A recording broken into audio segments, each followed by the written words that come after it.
still working on my next, I guess you could say, flagship video. I'm currently doing the visual effects for the video and coming up with what exactly I want to be on the soundscape, what sort of sounds I'm going to include. So that's underway. In the meantime, in the interest of regular content, I thought that I would take the opportunity to participate in this tag video, courtesy of ASMR and DonnaASMR.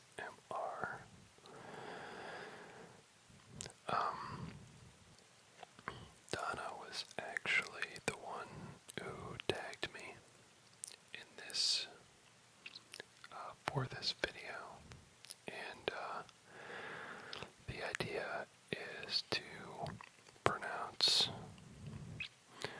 a whole bunch of different words, presumably in an attempt to create a basis of comparison between your dialect and your accent as compared with other English-speaking people.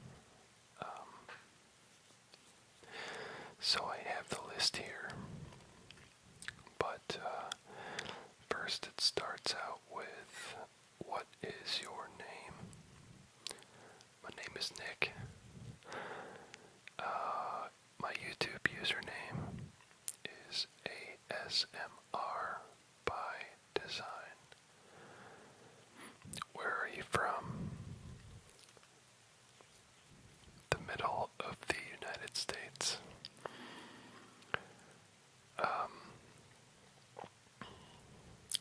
Okay, so now I have been instructed to pronounce a number of words, which I shall do in the hopefully pleasurable ear-to-ear close-up whispering fashion. First up is ant, and that is A-U-N-T. A lot of people pronounce it aunt, just fine, but in my part of the world, most people say ant. The next one is roof, as in roof over your head. Route, as in taking a different route to work. I actually interchangeably say route and route, so I'm not even really very consistent on that one. The next one is theater. Iron. Salmon. Caramel. Fire. Water. New Orleans. I know a lot of people say New Orleans. Pecan. About 40 minutes south of where I live, most people would say pecan. I can't even handle that pronunciation, so let's just move on. Okay, the next one is both. Earth. Again, probably Alabama. Lawyer. Coupon. Mayonnaise. I know several people who say mayonnaise. They really emphasize that first couple of syllables. The next one is pajamas. Caught, as in I was caught stealing. Naturally. Aluminum. And I know, across a rather large body of water, from my continent, a lot of people say aluminium. This next one I know is the source of a hilarious amount of argument. GIF, as in GIF, as in an acronym for graphics interchange format. The other very common pronunciation for this would be Jif, like the peanut butter brand, if you're familiar with that. And in fact, the person who coined the name of this image format also pronounces it Jif. However, it is largely a matter of style, and I can't bring myself to say GIF, so for me it's gonna have to be GIF. The next one is Tumblr, like the blogging service Tumblr without an E. Crackerjack. Doorknob. Envelope. Okay. Now, I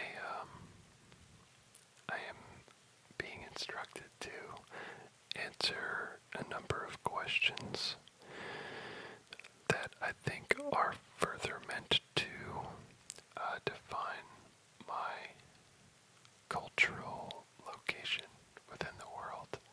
So,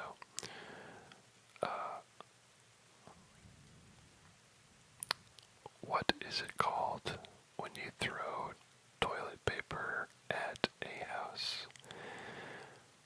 Around these parts we would call that TPing, a house as in TPing. What is a bubbly carbonated drink called? And I think this is meant to get at whether I would say soda or pop. I would say soda now, but when I was younger, I thought soda was the lamest word, and I would always say pop. Okay. The next one is, what are gym shoes called? Some people would say sneakers, other people would say tennis shoes, and I'm sure there are plenty of other cultural variations. I would say sneakers. What do you call your grandparents? This actually differs depending on whether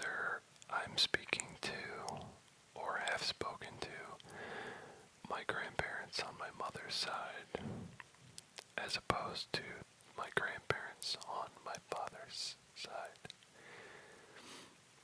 On my father's side, I would say grandfather and grandmother. On my mother's side, I say grandpa and grandma.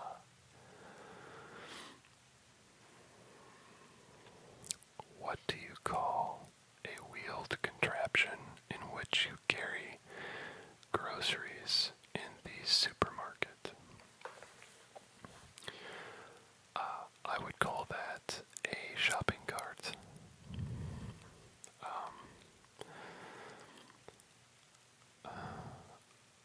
I'm not even really sure what it would be called elsewhere in the world. So I'm curious. Maybe you can answer that for me if you are not currently living in Middle America. Okay. What do you change the TV channels with? I've heard people say clicker, remote control. I would call it just a remote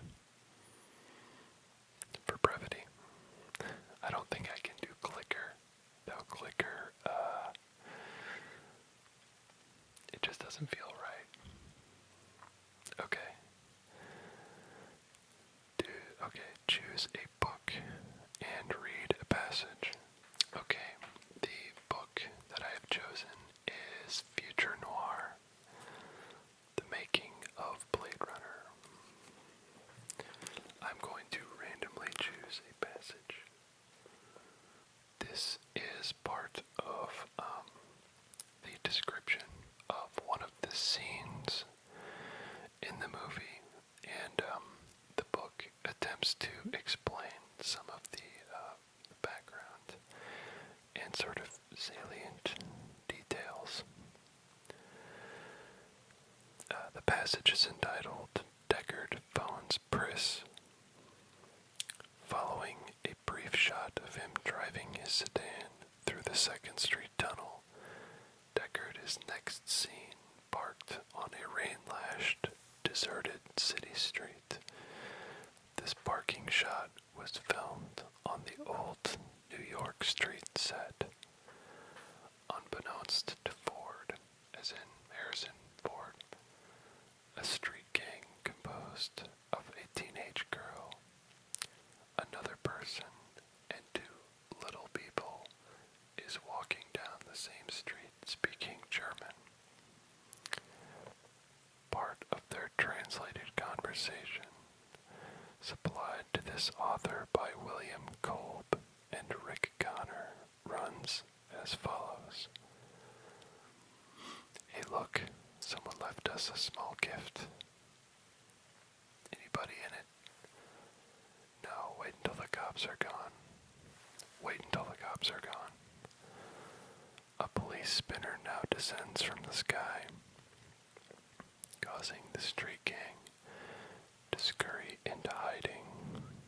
According to Terry Frazee, Blade Runner's 4th-floor effects supervisor, the most complicated thing I did on the show was flying the full-scale spinner down that street with the rain and the German midgets and all that, to get that gag working between 2 cranes and coordinating how we were going to make that spinner take off and hide the supporting cables at the same time was tough, though, because I'm still of the old school that believes you should try to hide things so that you don't have to optically remove them later.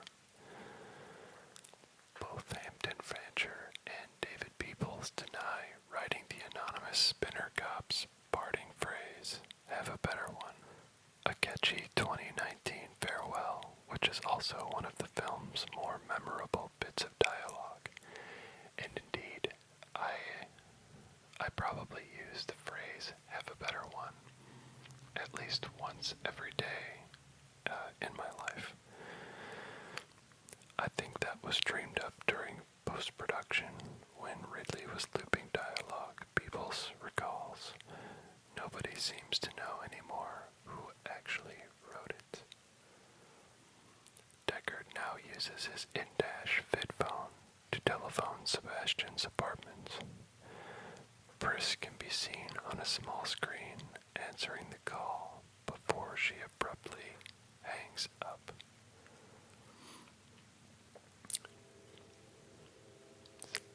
Sorry, train. Daryl Hannah says that was shot as a close-up on a little stage on a day when Jordan Cronenwith was out sick. Haskell Wexler, director and cinematographer, came over and shot it for Jordan instead.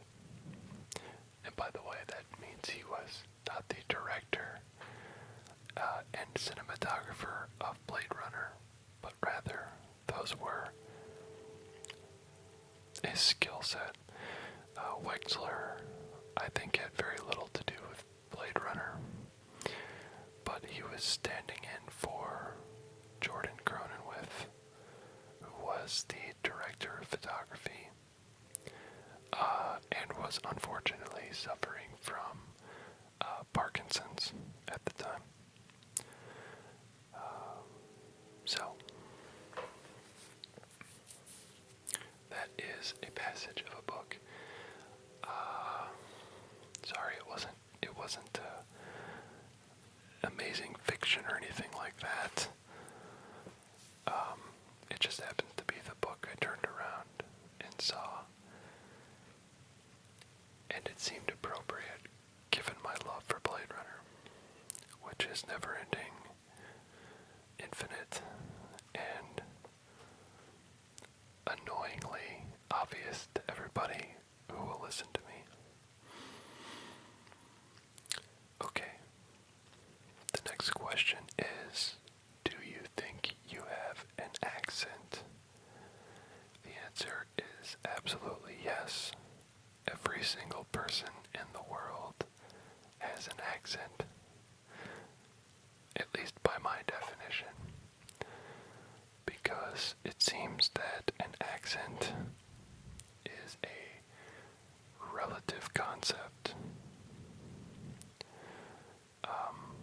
Anyone who does not speak the way that I do would by necessity say, by my definition, that I have an accent.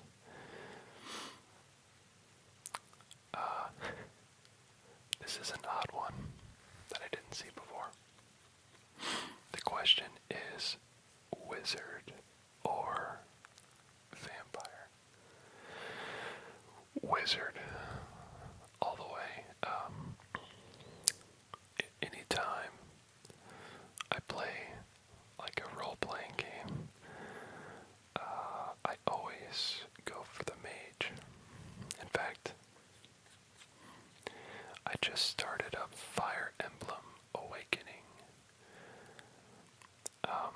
for my recently purchased Nintendo 3DS, and just like always, I went straight for the dude who can use magic. So yeah, wizard every time. Plus vampires aren't that cool anymore. They're mostly sparkly, horny teenagers. I'm more into the old, crusty man with magical powers style vampire, a la Dracula. Most specifically, either Nosferatu, the original film, or the Klaus Kinski remake, which was great. But I think on the top of my list would be Francis Ford Coppola's Bram Stoker's Dracula, which stands in my mind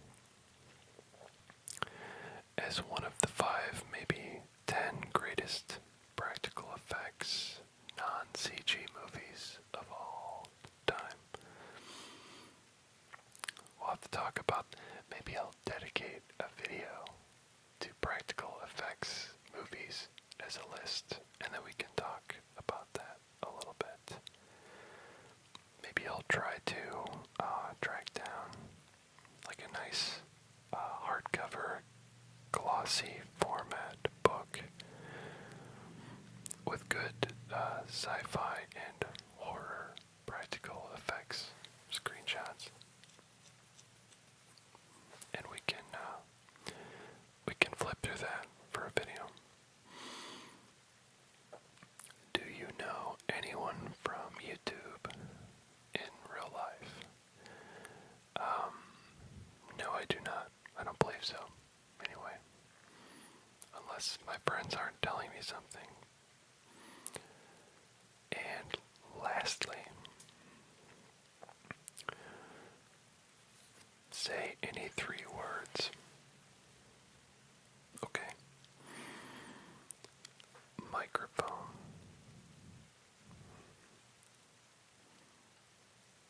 Tablet. Concubine. So, I hope you enjoyed this accent